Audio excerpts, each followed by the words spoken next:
ঢকুৱাখানাত পবিত্ৰ ঈদৰ সমূহীয়া নামাজ। বৃহস্পতিবাৰে দেশৰ লগতে ৰাজ্যৰ সমূহ ইছলামধৰ্মী লোকসকলে উদযাপন কৰিছে পবিত্ৰ ঈদ উল ফিতৰ।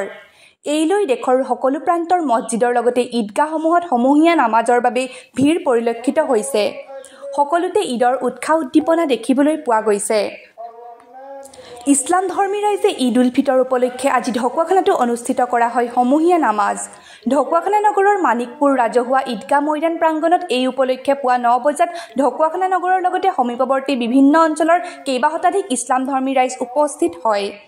সুদৃশ্য তোৰণ আৰু বিভিন্ন সাজ-সজ্জাৰে সজাই তোলা ঈদগাহ ময়দান প্ৰাংগণত সমূহীয়া নামাজ পাঠ কৰাই মুফতি আব্দুল কৰিমে। ঐক্য শান্তি ভাতৃত্ববোধৰ বাণী বিলাই ইজনে সিজনক আঁকোৱালি লৈ নামাজৰ পাছত পৰম্পৰাগত মিঠাই খুৱাই লগতে অভ্যাসগত সকলোকো আপ্যায়িত কৰি অনাগত সময়ত সম্প্ৰীতিৰে জীয়াই থকাৰ সংকল্প গ্ৰহণ কৰে। এমাহজোৰা ৰমজান মাহৰ কঠোৰ নিয়মৰ মাজেৰে ৰখা ৰোজা বৃহস্পতিবাৰে সমাপ্তি পৰে। ইয়াৰ পিছতেই আজি ঈদ উদযাপন কৰিছে ইছলাম ধৰ্মৰ লোকসকলে। ঈদৰ বতৰত এইটোতো আমাৰ কোৰাণ আৰু হদিছতো আহিছে।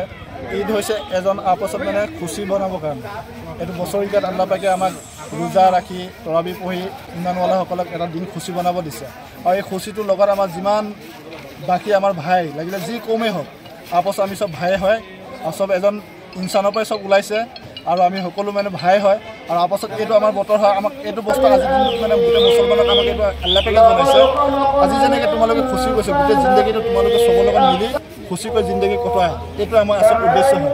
ঈদ হৈছে খুচি আৰু এই খুচিটো যেন অকল মুছলমানে কৰিব এইটো নহয়, সমগ্ৰ যিমান আছে যিমান জাতি কিচিম আছে চবৰ লগত আমি তাৰপাছত ভাই আৰু মিলি মহব্বত থাকিব লাগিব আৰু তেওঁলোকৰ কিবা যদি হয় আমি সহায় কৰিব যাব লাগিব। তেওঁলোকে আমাৰ সহায়ৰ কাৰণে আহে। তেনেকৈ আমি জিন্দগীটো এই দুনিয়াখনত বসবাস কৰি আমি দুনিয়াৰ পৰা যাব লাগিব।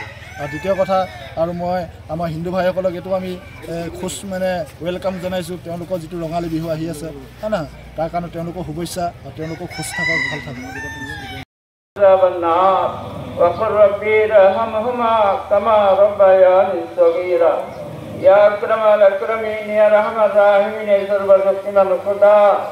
या अल्लाह তুমি আমাকে 2 রাকাত ওয়াজি ঈদুল ফিতরের নামাজ তুমি কবুল ও মঞ্জুর করে লো মাওলা। या अल्लाह আমাকে এক মাহ রমজান মাহ রোজা তুমি কবুল করো মাওলা। या अल्लाह তারাবি নামাজ তুমি কবুল করে লো মাওলা।